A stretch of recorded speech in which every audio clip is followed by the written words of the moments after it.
پچھلی دہائی سے سعودی عرب اور ایران ایک دوسرے کے روایتی حریف چلے آ رہے ہیں، جو کہ کسی زمانے میں ایک دوسرے کے دوست بھی ہوا کرتے تھے۔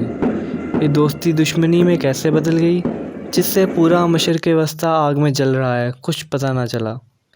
تاریخ میں کچھ ایسے واقعات رونما ہوئے جس نے اس جنگ کو بڑھاوا دیا، اس کا ذکر آج ہم کریں گے۔ آپ کے خیال میں یہ شیعہ اور سنی کی مذہبی جنگ ہے؟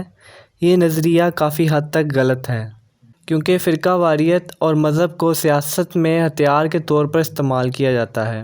سعودی عرب اپنے آپ کو پوری امت مسلمہ کا لیڈر کہتا ہے اور ایران بھی اپنے آپ کو اسلامک ریپبلک آف ایران سمجھتا ہے۔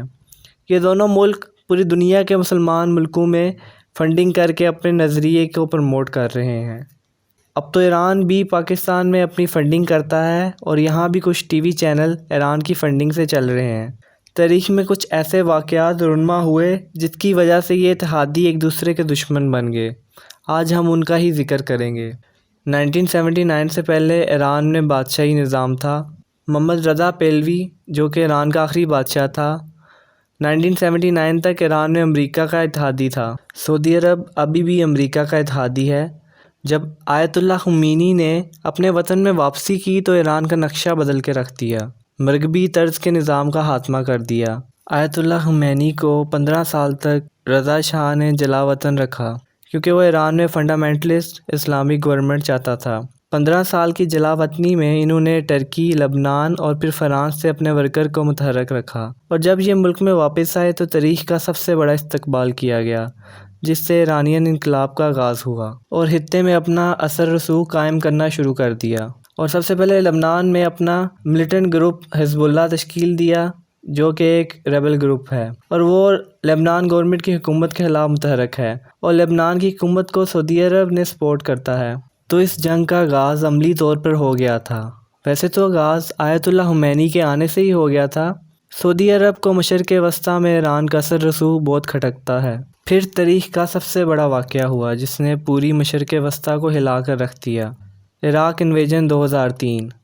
عراق کا صدر صدام حسین جو کہ امریکہ کا اتحادی تھا، اور امریکہ نے کویت کے ساتھ جنگ میں عراق کو استعمال کیا اور صدام حسین کو بھی، اور جب کام پورا ہو گیا تو امریکہ نے مارچ 2003 میں پریزیڈنٹ جارج بش کی سربراہی میں عراق پر حملہ کر دیا اور یہ الزام لگایا کہ عراق کے پاس WMDs ہیں، ویپن آف میس ڈسٹرکشن۔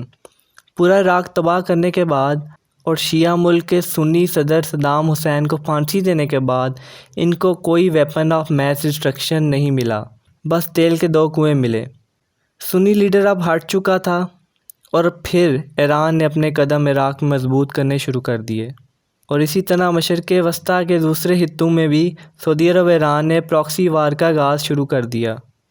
شام میں بھی سعودی عرب ایران کی جنگ کا آغاز شروع ہو گیا۔ شام جو کہ ایک سنی ملک ہے، 70% آبادی سنی ہے، مگر اس کا صدر ایک شیعہ ہے، تو بشار الاسد کی حمایت تو ایران نے کرنی ہی تھی، جس کی اپوزیشن ملٹری گروپ کی حمایت سنی ریاستوں سے امریکہ، خاص طور پر سعودی عرب، قطر اور ترکی سے فوجی امداد حاصل کر رہی تھی۔ مشرق وسطیٰ کے حالات بہت خراب ہیں، پل بھر میں سچویشن چینج ہو جاتی ہے، کون کس کے خلاف ہو جائے کیا پتہ۔ ایران اور سعودی عرب دوسروں کے ملکوں میں جا کر ایک دوسرے سے پراکسی وار کر رہے ہیں، ایک دفعہ بھی ایک دوسرے کے ساتھ ڈائریکٹ کانٹیکٹ میں نہیں آئے۔ اسی آپسی کی جنگ میں مشرق وسطیٰ کو تباہ کر دیا۔ اگر آپ کو ہماری ویڈیو پسند آئی ہے تو ویڈیو کو لائک کریں اور سبسکرائب کریں۔